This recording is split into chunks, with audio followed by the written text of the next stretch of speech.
I do believe there is a God, but I'm torn between so many different systems of thought that I'm having trouble committing to one.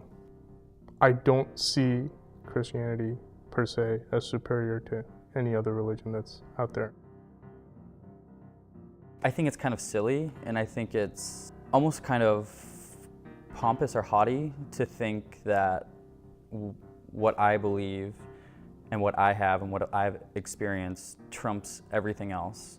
And this is the truth. I don't much like their exclusivity and sort of an inability to process other religions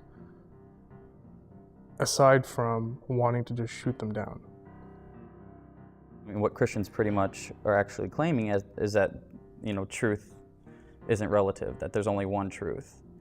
Whereas if I was sitting down with a Muslim, they would be saying the same thing, like, this is the truth, and obviously people are dying for it. So I think it's kind of silly to think that there is only one way.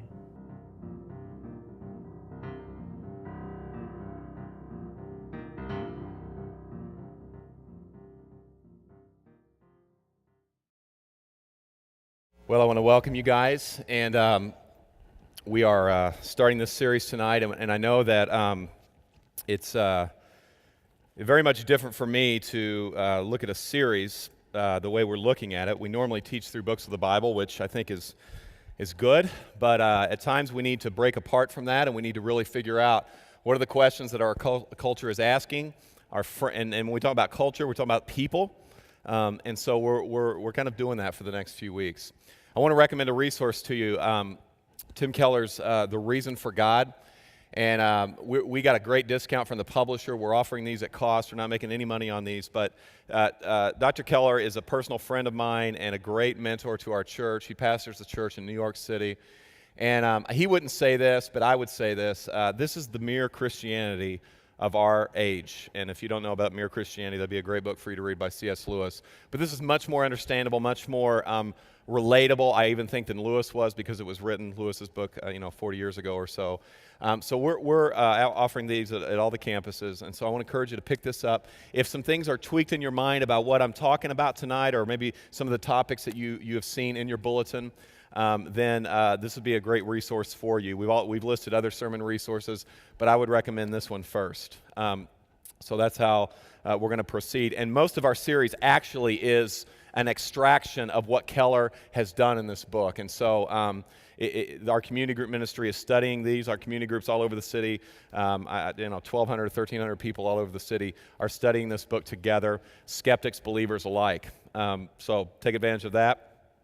I want to acknowledge that I'm in a hard spot, and I want you to feel sorry for me. So with your best empathetic groan, feel sorry for me. Okay, so here's my deal. Thank you. That was okay. I'm a pastor, okay, but I'm almost done with my doctorate degree. So I'm not a dummy, but I'm not a philosopher, and I do not have a genius level IQ. And so as we get into this, understand that simply what I'm trying to do is to be a facilitator. I'm trying to, in a sense, encourage dialogue. And this isn't some theory for me. This is actually my life. I have several friends who are skeptics, and we're buddies, and they love the fact that they're buddies with a pastor, and I love the fact that I'm buddies with atheists. I think that's really cool. And so we're going to see those guys on video. They've agreed, most of them, to be on video, so you're going to see those over the next few weeks. But this is real life for me. This is where I live. I'm one of the only Christians in my family, and so I really enjoy this dialogue. Now, if you're a skeptic, we want to say welcome. I know that some of the music, even as we do communion later, might be uncomfortable for you. Don't participate in anything you don't feel like participating in. You come and just be yourself. We're so glad you're here. We want this to be a safe place for you, okay? If you're a believer, understand that there are skeptics among us, and that's a good thing. And so don't be weird. Just don't, if you have a tambourine, put it away. We just want to be normal Christians, all right? Whatever that means. Here are the two things that I think are the keys as we get into this series. Two things: humility and investigation. Humility and investigation. If you're a believer, you really need to listen to the objections that your friends have about your faith. You need to listen to them and hear them, and not just come up with some cliche, pat Christian answer, but actually hear them, listen to them. If you're a skeptic, likewise, my encouragement is to examine all of your areas of skepticism and look at the things, the foundations maybe that are unprovable, and begin to maybe question those. And as we are calling the series, Doubt Your Own Doubts. The goal for all of us, skeptics and believers, is to examine what we believe, because if we do that, I honestly believe we're going to come out with a greater degree of clarity about what we believe and greater humility, because the reality is this: both exclusivistic religion and secular thought, they're not going away. We're going to have to learn to live together. And so we're going to have to learn to understand each other. We're going to have to learn to represent the best of the people we disagree with. And so I think this series is very important to that end. We got to move past stereotypes. Believers, all skeptics are not, and I know this for a fact, are not mean, angry people who worship Satan and want to burn down church buildings, okay? That's not who they are. Now, for sure there's some of those folks, but the vast majority are not like that. They're thoughtful people who are asking serious questions. And for you skeptics, all Christians, all religious folks are not dumb, intolerant people, who lack a full set of teeth and want NASCAR to be the national sport, okay? It's not who all Christians are. And so I want us to get past the caricatures and really engage with one another. And that can really happen, as we've talked about on Tuesday nights. The reality is that we do live in a pluralistic world where many claim that their religion is the exclusive religion. And so it's only natural that we would ask the question, and that's kind of how we're doing the series. Every week we're going to ask a question or make a statement that our culture is making about religion in general, Christianity in specific. And the question we're dealing with today is, how can there only be one religion? How can there only be one religion? Now, many believe that claiming to have the one true religion is not only misguided, but it's actually dangerous. Nietzsche and Foucault, two very popular philosophers from the last two or three centuries, essentially said the same thing. They said, claiming to have the truth is nothing more than an excuse to exercise power over people. Now, this is not just a philosophical thing that some philosophers came up with. You look at the polling that's being done, Pew Research, Barna, Gallup, and focus in on when people are asked this interesting question: what is the biggest threat to world peace? You know what the answer that's rising in popularity? Exclusivistic religion, or the popular descriptor, fundamentalism, which many are now equating with terrorism. Fundamentalism equals terrorism. So the concern that folks have with religion when it's claimed to be supreme is, if you believe that, necessarily then what's going to happen is war and evil. Now, this isn't some philosophical, discussion that's happening in ivory towers. This isn't some ethereal thing that's not rooted in real history. There's a lot of history to back that statement up, isn't there? Go to the first century. The Pantheon is created when the Romans kind of ruled the world. The Pantheon was this place where it was basically a temple to all the ancient gods in Rome. And so you look at it and you think, well, that's a perfect thing to do in a pluralistic society. Let's honor all the gods. Let's just make everything equal and everybody can worship in the same place, and we'll all, hang out and it'll be great. We'll hold hands and, it'll be wonderful. It sounds great until you realize that Caesar was at the head of the Pantheon. So you can worship whatever you want to worship, but you must say Caesar is Lord or you get to meet some lions, right? Then you get into the Crusades, one of the worst blights on the history of the church, where there was a series of military campaigns of religious nature, basically attacking Muslims, not just Muslims though, pagans, the Russian and Greek Orthodox Church, which was kind of the vying for power with the Catholic Church at the time. Basically, We have the truth, submit or die. That was the Crusades. We all know about Islamic terrorism, which is very exclusivistic in their homicide bombings and, running planes into buildings and killing a bunch of people. We all know in our country about the religious exclusivists who justified slavery and then segregation by means of out-of-context Bible verses, which is what we're going to talk about in a couple weeks. And so all these things, all these atrocities, these major atrocities, these terrible evils are all done, in a sense, in the name of exclusivity. Exclusive religion leads, though, to what I want to call the most universally hated mild sin. And I say mild not because it's not a sin, but because when you compare anything to murder and genocide in the name of religion, you need to say mild. But this sin is predominant among religious folks, and that is the sin of self-righteousness. And it really follows suit, right? If you believe that you have the only truth, then necessarily you're going to look down on people who don't hold to that truth. So religion is criticized. And so because of all this stuff, many hope that exclusive religion is going to lose its power, right?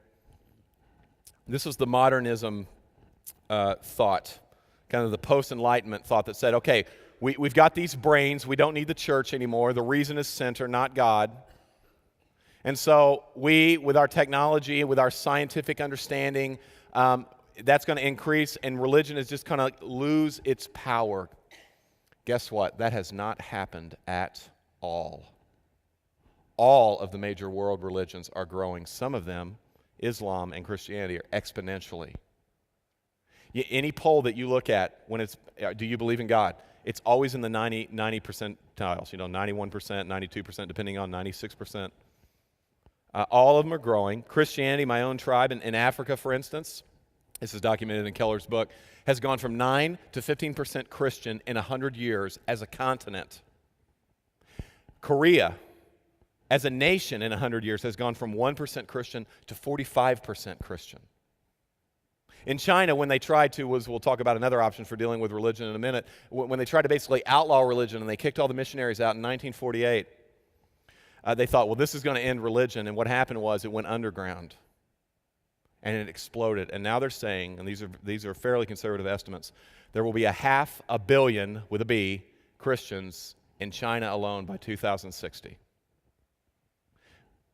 Religion's not going away. Secular thought is not going away. We have to learn to live together.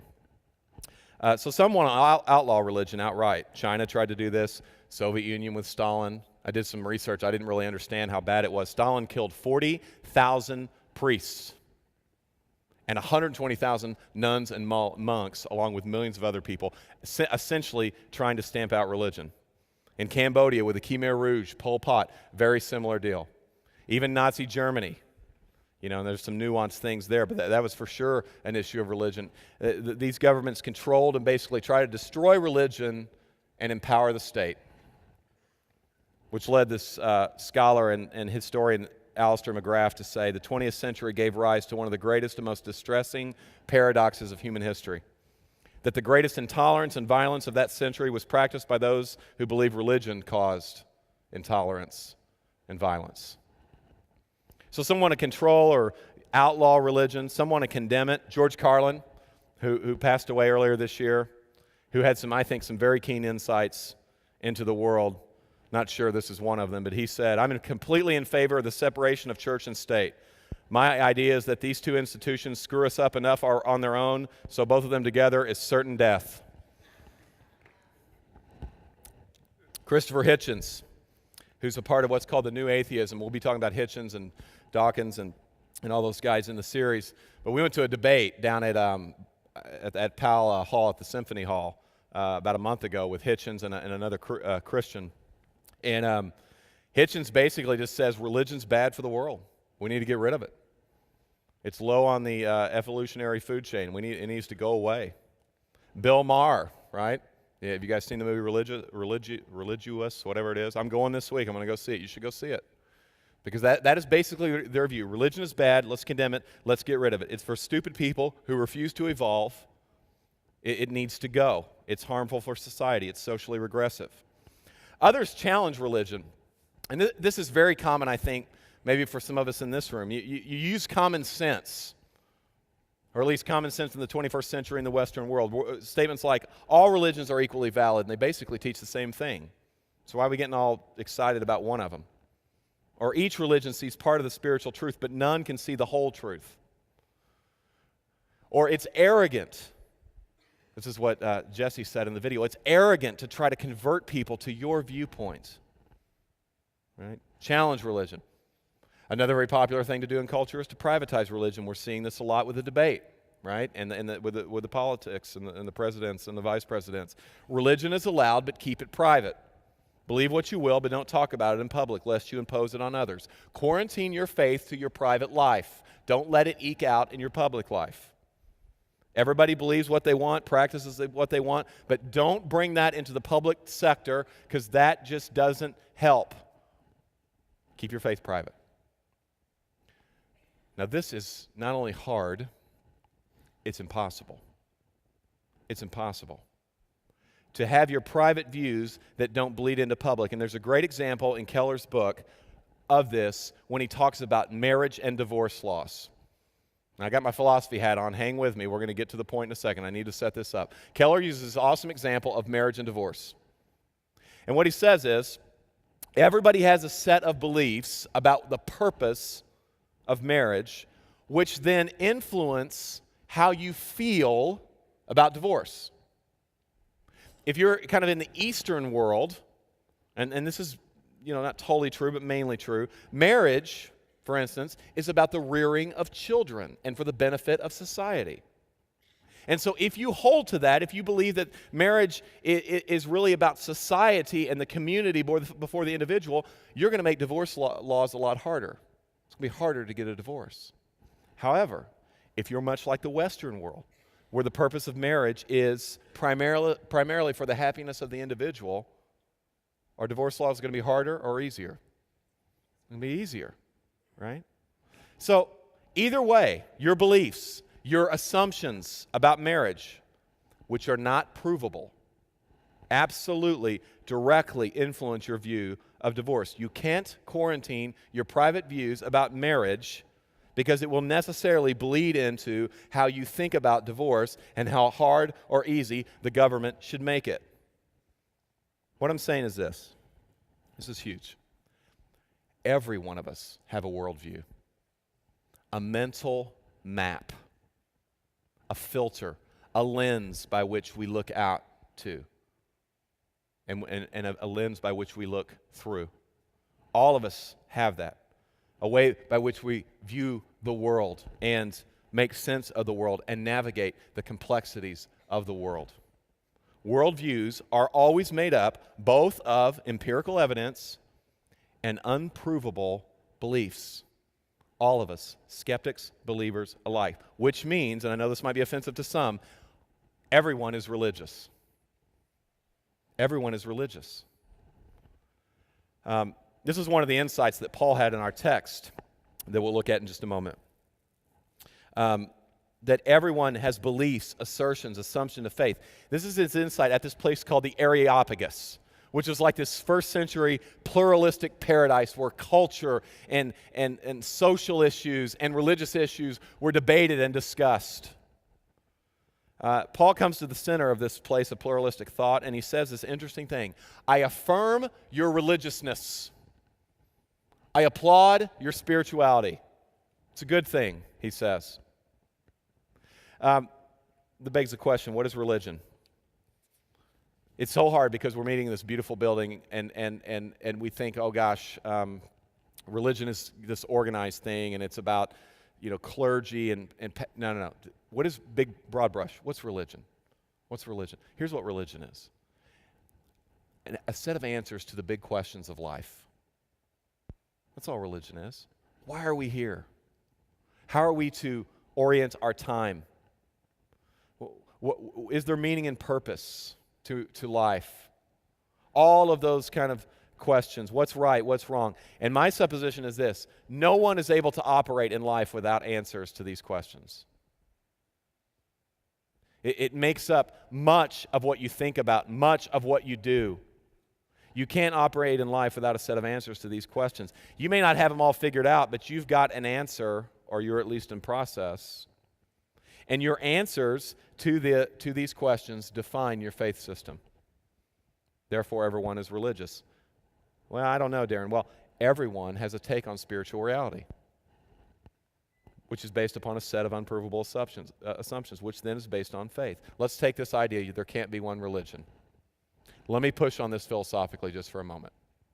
I understand it's common sense in the 21st century in the Western world. I get that. I get it. The statement, "I can't believe there is only one religion," is a religious statement. So what do you mean? Well, what lab can you prove that in? There can't be one religion. You can't, right? It's a faith assumption. You say, well, it's just common sense. Well, yeah, it is in the Western world now, not maybe last century or the century before. Not in the Middle East now. You go to the Middle East and say, what is your objection to Christianity? There can't be one religion. Like, no, we don't want to believe in Christianity because Americans believe it, not because we think there can't be one religion. So it's not even their, criticism. So it's definitely culturally conditioned. No one can prove there can't be one religion empirically, and it is not a universal truth that everyone accepts. Let's take the statement, "I can't believe in moral absolutes." This is a hard one. This is chapter 3 of the book. Everyone has a right to come to their own truth. I know that's common sense, but that can't be proven to someone who doesn't share that view. Why? Because it's an assumption, a leap of faith. Which is why Keller in the book, and this is important for you skeptics, I think this is very challenging, but I think he's right. Keller says, the honest way to doubt Christianity is to discern the alternate belief under each of the doubts that you're having, and to ask yourself what reasons you have for believing it. That's what we're trying to do in this series, is to get underneath, to doubt our doubts, skeptics, believers alike, to doubt our doubts, to get underneath what is informing what we believe. And my supposition is, and I'm willing to argue it on Tuesday if you come and hang out with us, everyone is religious because everyone is living according to unprovable beliefs. Everyone also is exclusive. Everyone has a take on spiritual reality that they think other people should adopt. That's the definition of being exclusive. It's a great example.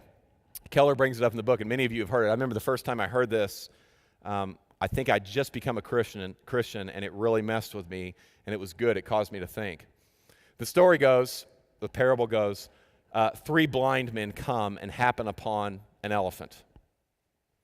And one of the blind men grabs kind of the side of the elephant, is able to reach up on the back of the elephant a little bit. The elephant is humongous, so he can't quite reach. And and then one guy grabs the trunk, and then the other guy grabs the tusk. And then all the blind guys get together and kind of debrief what their experience was.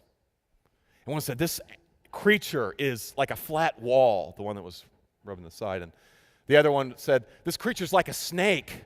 It's long and flexible." The other guy said, "No, this creature's like a spear." And you kind of get where it's going. They're all right and they're all wrong, aren't they? Each of them has a part of the animal, but none of them has the whole. And so it is with religion. Everybody has a part of the truth, but no one has the whole truth. Now, one of the resources in your bulletin is this book called A Gospel in a Pluralistic Society by this guy named Leslie Newbigin. Newbigin was a Brit who went over to India to be a missionary. And he kept hearing these stories, this objection to his Christian faith all the time. And one day he was just thinking about it. It really bothered him, and he couldn't figure it out. And one day he went, well, who can see the whole elephant? I mean, who is able to see the whole elephant? The one who's not blind. The religious relativist who says, I have a take on spirituality that I can see the whole elephant and it's all equal. They all have part of the truth. The analogy breaks down unless you claim to be able to see the whole thing. That sounds pretty exclusive, doesn't it? All of us make exclusive claims. And to claim all religions are right or equal, in a real sense, is to claim not to be blind. Look in your bulletin. There's another quote by Tim Keller. You should have one of those in front of you. Keller says, I think it's the second quote from the bottom, "It's no more narrow to claim that one religion is right than it is to claim that one way to think about all religions, namely that they are equal, is right." In other words, to say all religions are equal is an exclusive view on religion. When you say no one has a superior take on spiritual reality, that is a take on reality in which you think is superior. There is no way for a person to assume that all religions are equal unless you assume the knowledge that you say no one is supposed to have. Now, let me get out of the land of philosophy for a second. Some of you are like, thank you. I have friends that are skeptics. I said that before. And most of them deeply resent what a couple of them called recruitment, proselytizing. You grew up in the church, witnessing, right? They hate that. And there's a reason they hate that. Because of some folks who in the name of Christ beat them over the head with the Bible, tell them they're going to hell, don't listen to them, just preach to them, aren't interested in their life, just interested in them praying a prayer or coming to a service or doing whatever. And the truth is, and I'm going to challenge you believers in a minute, we need to really examine some of our methods with that. But my friends basically say this is the argument that they all give. It's all the same argument. Maybe there's another nuanced version that one of you could share with me later on Tuesday night, but they basically say, it's arrogant for you to do that. How dare you try to impose your beliefs on me? How dare you? And I get that on one level. How dare you talk to me even about, some of them are like, why would you even talk to me about your faith? Why would you even do that? Well, let me flip it philosophically for a second. This is what I say to them. Well, by telling people not to talk to you or not to convert anyone to a particular religion, you're forcing them to convert to your particular religion, which is keep it private. Don't talk about it. You're doing the very same thing to me that you're asking me not to do to you. My faith says I should share it in humble and gentle and respectful ways, which is what we miss a lot of times as Christians, but I'm supposed to share my faith. And see, this is that whole private-public thing, which is why church state scholar Michael Perry says this. He says, to say religious reasoning must be kept out of the public square because it is faith-based and controversial is itself a faith-based statement which is extremely controversial and therefore ought on its own terms to be thrown out. What are you saying, Darren? This philosophical speak is killing me. What I'm saying is this. We're all religious. We're all exclusive. All of our private beliefs, I don't care what they are, religious, non-religious, they all come out in public discourse if you talk. If you open your mouth, they come out because your beliefs inform your worldview. And your beliefs are not provable. They're not all based on empirical evidence. And so the point is, we're all, in a sense, in the same boat. And we got to learn to live together. This is exactly what Paul does in our text. And you may not be used to having a Bible, but we've got a Bible in front of you. I want you to look with me real briefly as we close to page 926 in one of our Bibles. If you don't have a Bible, take that one with you that you have. Page 926, Acts chapter 17. Verse 22. So Paul, standing in the middle of the Areopagus, said, Men of Athens, I perceive that in every way you are religious. What Paul is doing here is he's affirming their spirituality. Very important to do. Paul's saying it's good that you realize there's something more than yourself. It's good that you worship something besides your own self, your own family, your own intellect. It's good. The Protestant reformer, one of my heroes and one who informs my theology, John Calvin, said, all truth is God's truth. Paul's saying it's a good thing that you're thinking there's something more to this life. And in this situation, and Christians, I want to challenge you with this, religious folks, I want to challenge you with this. Paul is more concerned with displaying the truth about God than he is slamming the Athenians' religion. Paul, in this way, is much like Mother Teresa. Mother Teresa fought the very religious caste system in India, which basically said, if you're poor, if you're homeless, if you're dying, you deserve to do so because you're paying off the former sins of your life. It's karma. And so we'll walk around and walk over you and step over you and ignore you and leave you dying in the gutter because that's what you deserve. Mother Teresa said no. No. And I love this quote by her. She says, a beautiful death is for people who lived like animals to die like angels, loved and wanted. Did Mother Teresa criticize that religious system that kind of spawned that? Absolutely. But she spent more time caring for the afflicted. And that's what Paul's doing here in this text. He is not afraid, not ashamed, not holding back the truth, not putting a Q-tip on his sword, but he's doing it in a very respectful, a very direct, but in a very humble way. And he says, you guys are religious, that's a good thing. But then he says, God is a creator, not a created being. Look in verse 24. Let's go back to verse 23. For as I passed along, I observed the object of your worship, and I found an altar with this inscription, to an unknown God. What therefore you worshiped as unknown, this is what I proclaim to you. You guys are tolerant people, pluralistic people, very open to various things. Let me talk about my faith.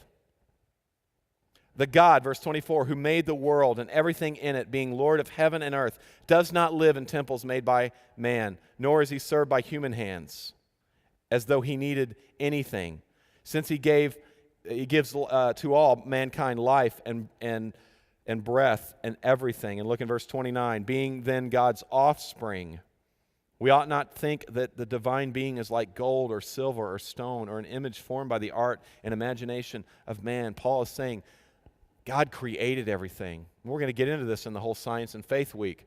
How did he do that? Was evolution involved? Paul's not getting into that argument at this point. He's just saying, listen, God started this whole deal. He created it. And as the creator, he deserves our worship. God is creator. But he also describes God as sovereign. Look at verse 26. And he made from one man every nation of mankind to live on the face of the earth, having determined allotted periods and the boundaries of their dwelling place. It's kind of nuanced in the text, a little complicated. What he's saying is, where you work, where you live, where you play, God put you there. God's sovereign. He's in control. He's not abandoned his creation to their own will. He's working within history. God is sovereign. God is relational. Look in verse 27. God is relational. He did all this boundary thing and put him in the right place, verse 27. Why? Why did he do this? That they should seek God in the hope that they might feel their way toward him and find him, yet he is actually not far from each one of us. For in him we live and move and have our being. As even if some of your own poets have said, for we indeed are his offspring. I love it that Paul is quoting the poets. He knows what's going on in culture. All truth is God's truth. God is relational. He's not an austere, transcendent grandpa or dad, like many of you had, who is disinterested. He's interested. He wants to know you. He wants you to know him. God is also challenging. Verse 30. The times of ignorance, all this idol worship, thinking stones and moons and stars and suns are God, God overlooked. But now he commands all people everywhere to repent, because he has fixed a day in which he will judge the world in righteousness by a man whom he has appointed. And of this he has given assurance to us all by raising him from the dead. Now this is where the rubber meets the road. Because God is not a cosmic sky fairy who just kind of lets, if we say a certain prayer, blessings fall down. He's not a God who lets us just kind of do our own thing. He has some laws. He has some boundaries. And we'll get into some of that as we continue in the series, but this is the one thing you have to know. What does he say to do? He says you got to repent. You got to change the way you think about God and life. That's unbelievably offensive, I understand. I get it. Nobody wants anybody to tell them what to do, much less a God who is invisible. I get it. I get it. But what does he say is the reason we should repent? Resurrection. Resurrection. This is not too bold a statement. There's a couple of books in your sermon resources that it is the issue with Christianity, resurrection. Resurrection. If Jesus really rose from the dead, we need to listen to him. We need to listen to him. He's not just another man, another prophet, another teacher. He's actually God in the flesh. That's what resurrection means. There is actually life after death. We will live somewhere forever. But we're going to talk more about that. But let me tell you another thing that resurrection means that most Christians just miss totally, and this is one of the most offensive things we do as a church, I think. Not just our church, but the church. Is that we see restoration as life after death instead of real life before death. Resurrection is not just an escape from the world to go to heaven. In the incarnation, which Christians celebrate at Christmas, God put on a body. Jesus got a body. And then the resurrection is Jesus got a resurrected body. There's something God's saying to us in that. That resurrection is not just about life after death. It's making a difference before death. It's not just escaping the world. It's transforming the world. I think it's an Indian Christian, Vinoth Ramachandra, says this: Christian salvation lies not in an escape from this world, but in the transformation of this world. You will not find hope for this physical world in any other religious system or philosophy. The biblical vision is unique, and that is why if someone says, surely there is salvation in other faiths, I always ask them this: what salvation are you talking about? Not this salvation. No faith holds out a promise of eternal salvation for the world like the cross and resurrection of Jesus Christ do. Friends, we all have exclusive truths, absolute ideas, and you know this because everyone divides the world. If you're a religious person, here's how you divide the world: the moral and the immoral, the righteous and the unrighteous. If you're a skeptic, this is how you divide the world: the tolerant and the intolerant, the enlightened and the ignorant. We all have exclusive beliefs. That's not the question. Here's the question: which exclusive beliefs will not only help us make peace with God, but also make peace in this world? Which exclusive beliefs will make peace in this world? This is why we believe the gospel doesn't create divisions, it destroys them. It destroys them. How can you say that? Because at the heart of what Christians believe is a man who did good and taught the world to love God and love others, who took responsibility for things that weren't his fault when he died for the sins of the world, when he forgave his enemies to his very last breath, and people who take Christ at the center of their life. I didn't say religion. I didn't say go to church. When people take Christ at the center of their lives, what happens is they are more generous, they are more forgiving, they are more tolerant, they are much less self-righteous. Which exclusive beliefs are going to make peace with God and change our world? The end of the text, I think, is interesting, especially for those among us who are kind of peeking over the fence into Christianity, very skeptical. Verse 32, after Paul kind of laid out his faith in a humble but direct way, he said, now when they heard of the resurrection of the dead, some mocked, as many of you may be doing, but others said, we will hear you again about this. We're doing this whole series for skeptics, in a sense, for doubters. Please come back. Please ask your question when you get a chance. And come on Tuesday. Get in a dialogue with us. We're going to have to live together. Let's do it well. Pray with me. Lord, thank you so much for a chance to look into the Scripture. And I know for many of us this is a challenging thing. Even to have a Bible to come into a church is a big deal. Thank you that they had courage to do that. God, all of us, I think, need greater humility. We need greater investigation into our own beliefs. Would you grant that to us? And Lord, would you help us to look to the real Jesus, not the atrocities of the church, which are terrible, not to the hypocritical Christians maybe we've encountered. Would you help us to look to Christ? Would you help us to look to Christ?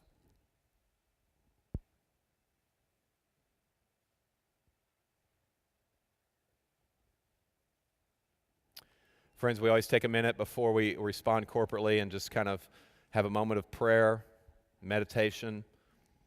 If you're skeptical about God, this is time just for a moment of silence for you, and we'll get some guidance in a moment how we're going to respond corporately.